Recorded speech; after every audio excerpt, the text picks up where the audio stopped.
여러분이 지금까지 믿어온 리플 이야기는 완전히 틀렸을 수도 있습니다. SEC가 리플을 고소한 진짜 이유가 암호화폐 규제 때문이라고 생각하세요? 천만에요. 그건 그냥 표면적인 핑계였을 뿐입니다. 진짜 이유는 훨씬 더 소름 끼치거든요. 여러분, 이런 생각 해보신 적 있나요? 왜 하필 리플만 이런 고생을 해야 했을까? 똑같은 암호화폐인데 왜 비트코인은 ETF까지 승인받으며 승승장구하고 있을까? 이건 단순한 우연이 아닙니다. 누군가 의도적으로 계획한 일이에요. 2004년 10월 실리콘밸리 역사상 가장 중요한 거래 중 하나가 성사되었습니다. 15억 달러 규모의 이 거래로 6명의 20대, 30대 젊은이들이 하루아침에 억만장자 반열에 올랐어요. 하지만 이들은 그냥 돈 많은 부자로 만족하지 않았습니다. 그들에게는 더 큰 야망이 있었거든요. 바로 세상을 자신들이 원하는 대로 바꾸는 것. 그들은 그 엄청난 자금력을 바탕으로 하나씩 실리콘밸리를 장악해 나가기 시작했어요. 전기차, 우주항공, 소셜미디어, 결제 시스템, 거의 모든 미래 산업에 그들의 손길이 닿지 않은 곳이 없었습니다. 그런데 2017년 그들의 완벽한 계획에 예상치 못한 균열이 생겼어요. 어떤 암호화폐가 갑자기 급부상하면서 기존 금융 시스템을 완전히 뒤흔들 수 있는 잠재력을 보여준 거죠. 더 심각한 건 이 기술이 그들이 구축해놓은 결제 생태계를 송두리째 무너뜨릴 수 있다는 점이었어요. 처음엔 무시했을 겁니다. 어차피 금방 사라질 거야 라고 생각했겠죠. 하지만 그 암호화폐가 시가총액 3위까지 치솟고 전 세계 200개가 넘는 은행들이 도입을 검토하기 시작하자 상황이 완전히 달라졌습니다. 그때부터 뭔가 이상한 일들이 연쇄적으로 벌어지기 시작했어요. 갑자기 쏟아지기 시작한 언론의 집중 공격, 암호화폐 커뮤니티 내부의 조직적 분열 공작, 주요 거래소들의 압박, 그리고 마침내 2020년 12월 22일에 터진 그 결정적 사건까지 모든 게 너무 정교하고 너무 체계적이었어요. 마치 누군가 오래전부터 치밀하게 계획해온 것처럼 말이죠. 오늘 여러분께 그 모든 퍼즐의 조각들을 맞춰 보여드리겠습니다. 과연 누가, 왜, 어떻게 이런 일을 벌인 건지 말이에요. 2020년 12월 22일 단 하루 만에 리플은 암살당했습니다. 여러분, 제가 오늘 들려드릴 이야기는 단순한 투자 실패담이 아닙니다. 이것은 21세기 가장 정교한 금융 암살 사건에 관한 이야기입니다. 2020년 12월 22일 오후 우리가 투자했던 리플이 하루아침에 반토막이 났습니다. 당시 리플은 63% 급락했습니다. 마치 은퇴 자금이 하루아침에 반토막 나는 것과 같은 생존 본능을 자극하는 충격이었습니다. 그때 리플에 투자하셨던 분들이라면 누구나 기억하실 겁니다. 누군가는 그날 하루 만에 수천만 원을 잃었고 어떤 이는 수억이 사라지는 걸 그저 눈 뜨고 지켜볼 수밖에 없었습니다. 그리고 그날부터 진짜 전쟁이 시작됐습니다. 그때는 우리가 잘못 판단한 줄 알았습니다. 하지만 5년간 추적한 결과 알아낸 진실은 이것은 우연이 아니었습니다. 누군가 치밀하게 계획한 암살이었습니다. 먼저 왜 누군가가 리플을 없애려 했는지 이해해야 합니다. 스위프트라는 시스템을 아시나요? 현재 200여 개국 11,000개의 금융기관이 사용하는 글로벌 송금 네트워크입니다. 벨기에에 본부를 두고 있지만 실질적으로는 미국이 완전히 통제하고 있습니다. 스위프트가 왜 무서운 권력이라고 말을 하냐면요. 2012년 이란 핵제재 때 이란 은행들을 스위프트에서 완전 퇴출시켰습니다. 그 결과로 이란의 경제는 즉시 붕괴가 됐죠. 그리고 2022년 러시아의 우크라이나 침공 후 러시아 주요 은행들도 스위프트에서 퇴출됐는데 그 직후 바로 러시아의 루블화는 30% 이상 폭락했습니다. 즉, 스위프트에서 쫓겨나면 그 나라는 국제거래에서 완전히 고립됩니다. 그런데 리플은 이 모든 것을 우회할 수 있었습니다. 며칠 걸리던 송금이 리플에선 5초면 끝났습니다. 기존엔 몇만 원씩 들던 수수료가 1원도 안 들었습니다. 거기다가 중개은행까지 불필요했습니다. 그리하여 2017년 리플의 위력이 증명되었습니다. 일본 SBI 그룹, 뱅크 오브 아메리카, 산탄데르 은행 등 200개 이상 금융기관이 리플 파트너십을 검토했습니다. 연간 200조 원 규모의 국제 송금 시장에서 리플이 스위프트를 완전히 대체할 수 있다는 것이 증명된 순간, 바로 이때 누군가에게는 생존 위기가 된 것입니다. 리플은 단순한 암호화폐가 아니었습니다. 리플은 미국이 전 세계를 통제하는 금융무기인 스위프트에 대한 직접적인 도전이었습니다. 스위프트는 돈의 흐름을 틀어쥔 지배의 손길이었습니다. 핵보다 강한 권력, 바로 통화망입니다. 리플 사건을 파헤치다 보니 소름 끼치는 단서들이 발견되기 시작했습니다. 첫 번째 단서, 완벽한 타이밍의 미스터리. 2020년 12월 22일의 타이밍을 분석해 보겠습니다. 12월 22일 오후 9시 30분, SEC 의장 제이 클레이튼은 임기 마지막 12시간을 남기고 전격적으로 리플에 대한 기소를 발표합니다. 그 다음 날인 12월 23일, 제이 클레이튼은 SEC 의장직에서 사임하죠. 충격적이게도 바로 다음 날, 제이 클레이튼은 월리버 에셋 매니지먼트라는 헤지펀드의 자문 역할로 합류하게 됩니다. 월리버 에셋 매니지먼트는 당시 리플과 라이벌 구도를 형성하고 있던 비트코인과 이더리움에 우리 돈 8천억이라는 거액을 투자한 회사였습니다. 그런데 클레이튼은 리플을 기소한 바로 다음 날 이 회사의 자문이 되었습니다. 두 번째 단서, 이더리움 특혜의 진실. 2018년 6월 14일, SEC 기업금융국장 윌리엄 힌먼의 충격적인 연설이 있었습니다. 현재 이더리움의 제공과 판매는 증권 거래가 아니라고 본다. 그런데 힌먼은 SEC에 오기 전 심슨 대처라는 로펌에서 근무했는데 이 로펌은 이더리움 엔터프라이즈 얼라이언스 멤버였습니다. 더욱이 SEC 재직 중에도 해당 로펌으로부터 상당한 수입을 유지하고 있었습니다. 반면 리플은 리플 CEO가 직접 만나서 명확한 지위를 요청했지만 시간이 더 필요하다며 3년을 더 기다리게 했습니다. 세 번째 단서, 결정적 발견. 가장 충격적인 단서를 발견했습니다. 2020년 12월 22일 리플 기소 발표 직전에 누군가 대량의 리플 매도 주문을 넣었다는 정황이 포착되었습니다. 마치 미리 알고 있었다는 듯이 말입니다. 이 흔적들을 추적하던 중 예상치 못한 곳으로 연결되었습니다. 실리콘밸리였습니다. 은행이나 정부가 아니라 테크 기업들이었습니다. 그것도 우리가 혁신과 자유의 상징으로 알고 있던 바로 그 실리콘밸리 말입니다. 이 세 명의 인물, 이 세 개의 사건, 전혀 관련이 없어 보이지만 공통점이 하나 있습니다. 모두가 실리콘밸리 금융 네트워크와 직접 연결되어 있었다는 겁니다. 모든 흔적이 한 곳을 가리키고 있었습니다. 리플을 제거한 배후로 의심되는 세력들, 많은 단서들이 결국 이곳을 가리키고 있었습니다. 바로 페이팔 마피아라는 이름의 거대한 네트워크였습니다. 2002년 10월 3일 페이팔이 이베이에 매각되었습니다. 이때 페이팔을 퇴사한 50명 중 38명이 새로운 기업을 창업하거나 거대한 투자를 시작했습니다. 그들은 서로 관계를 꾸준히 유지하면서 창업한 기업에 서로 투자하고 때로는 동업하면서 상호 성장하는 거대한 네트워크를 만들어냈습니다. 2025년 현재는 우리나라의 GDP보다 큰 규모의 자산을 움직이는 네트워크가 되었습니다. 이제 그들은 기업가가 아닌 제국의 지배자가 되었습니다. AI, 국방, 금융, 심지어 법까지도 전부 그들의 손안에 들어왔습니다. 그중 핵심 인물이 바로 피터 틸인데요. 팔란티어를 창업한 사람입니다. 팔란티어는 CIA, FBI, 미 국방부 등의 정부기관에 데이터 시스템을 독점으로 공급하고 있습니다.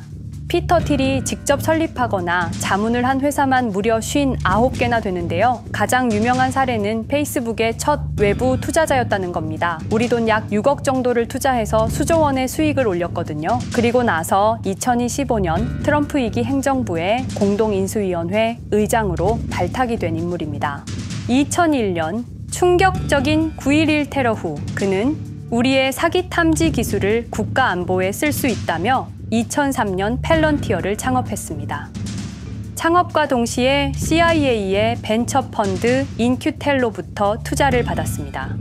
그리고 피터 틸은 단순히 사업만 한 것이 아닙니다. 정치인을 직접 키워냈습니다. 현재 미국 부통령인 JD 벤스는 피터 틸의 미스릴 캐피탈에서 일했고 피터 틸의 지원을 받아 나르야 캐피탈을 창업했습니다. 트럼프에게 벤츠를 소개한 것도 피터 틸입니다. 그리고 일론 머스크, 우리에게는 테슬라, 스페이스X, 그리고 X로 유명한 인물이죠.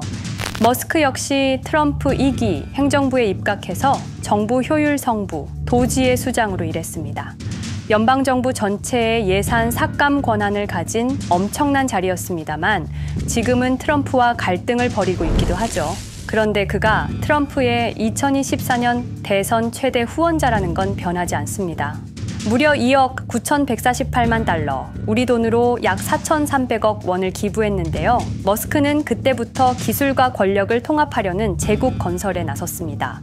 AI, 화성, 인터넷, 금융, 이제는 인류의 생각 그 자체까지 장악하려 하고 있습니다.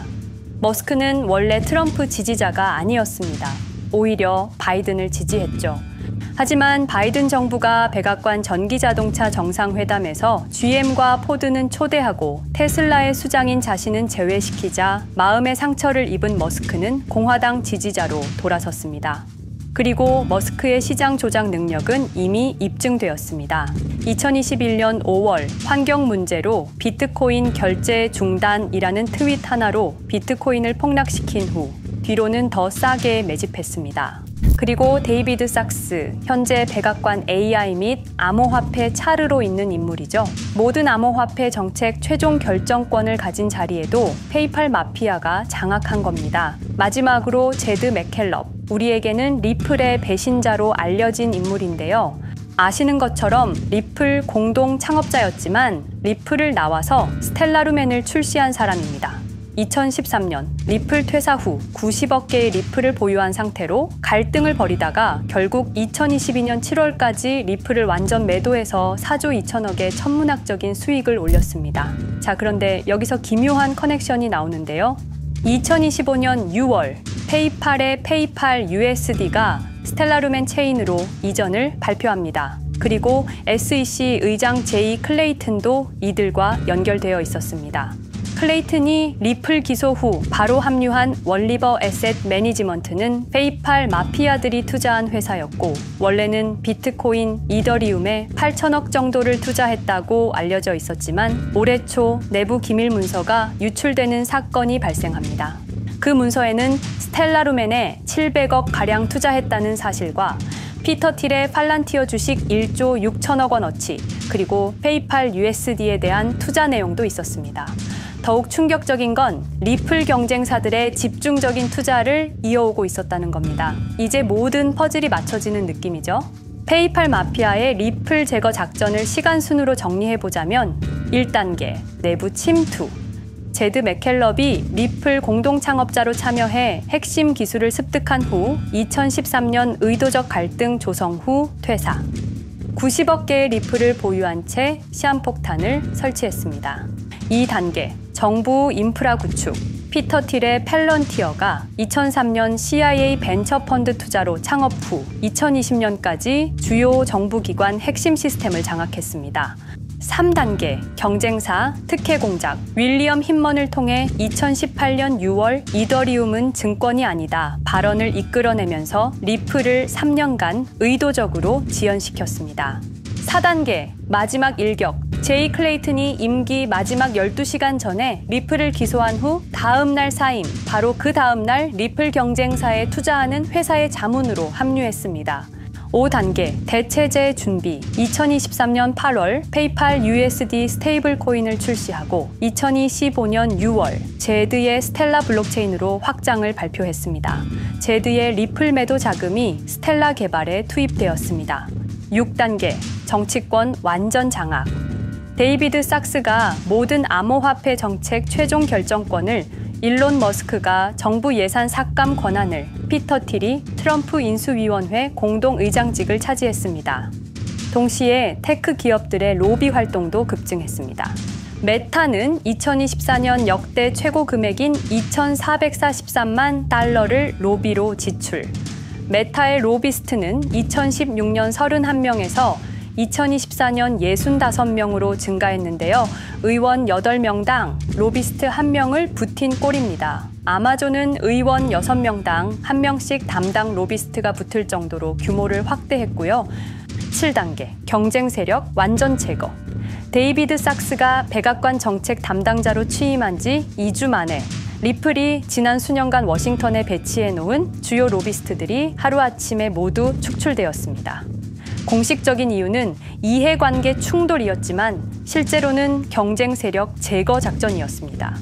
이로써 리플을 대변할 수 있는 마지막 정치적 통로마저 완전히 차단되었습니다. 페이팔 마피아의 계획은 리플 공격이 끝이 아니었습니다. 현재 새로운 타겟을 노리고 있습니다. 그리고 그 타겟은 단순한 암호화폐가 아닙니다. 그건 머스크조차 경계할 수밖에 없는 존재, 통제 불가능한 AI 코인이었습니다. 리플에 대한 공격이 성공한 것처럼 보이지만 그들이 아직 해결하지 못한 하나의 문제가 남아 있습니다. 한 AI 코인이 일론 머스크의 테슬라 AI와 XAI를 위협할 수 있는 기술력을 가지고 있다는 것입니다. 그래서 전략이 바뀌었습니다. 죽일 수 없으면 소유하자. 머스크가 이 코인을 경계하는 증거들이 몇 가지 있는데요. 지난 6개월간 머스크의 행동 변화가 포착되었습니다. XAI에 대한 급격한 추가 투자 발표가 이어졌고 테슬라 AI 개발 속도를 급격히 가속화시키고 있습니다. 그리고 특정 AI 기술에 대한 부정적 언급이 증가하고 있는데요. 이 AI 코인은 현재 진짜 AGI 구현이 가능한 탈중앙화 AI 네트워크를 구축하고 있고 초당 수십억 단위의 연산을 처리할 수 있는 진짜 분산형 뉴럴 네트워크 기반입니다. 수백만 개의 노드가 연결된 분산 뉴럴 네트워크, 테슬라도 메타도 이 기술만큼은 아직 구현하지 못했습니다. 현재 기술로는 단 하나뿐입니다. 그러나 시가총액은 테슬라의 500분의 1 수준으로 그들이 매집을 멈추지 않는 이유입니다. 2025년 초, 이 코인의 공식 계정이 X 플랫폼에서 노출 차단된 정황이 포착됐습니다. 광고 계정도 중지됐고 해당 코인에 대한 설명 영상들도 순식간에 사라졌습니다. 이유는 머스크의 경쟁이 될 수 있는 유일한 AI였기 때문입니다. AI는 이제 권력을 쥐는 자가 인류의 사고를 설계할 수 있는 시대의 열쇠입니다. 머스크가 이 코인을 완전히 소유하게 되면 그의 AI 제국은 완성될지도 모르겠습니다. 하지만 문제가 있습니다. 그들은 이 AI 코인을 죽이지 않았습니다. 그 대신 가격을 철저히 짓눌렀습니다. 검색에서는 사라졌고 알고리즘은 배제했습니다. 누군가는 관심 없는 프로젝트라고 말합니다. 하지만 진실은 정반대입니다. 지금도 머스크와 페이팔 마피아의 자금이 그 코인으로 조용히 흘러 들어가고 있습니다. 가격이 낮은 건 무가치해서가 아니라 그들이 싸게 사고 있기 때문입니다. 그런데 이 AI 코인의 정체를 여기 유튜브에서 공개하려 했지만 치명적인 문제를 발견했습니다. 2005년 페이팔의 웹 디자이너와 개발자들이 동영상 공유 서비스를 만들었는데 그게 바로 지금 여러분이 보고 계시는 유튜브입니다.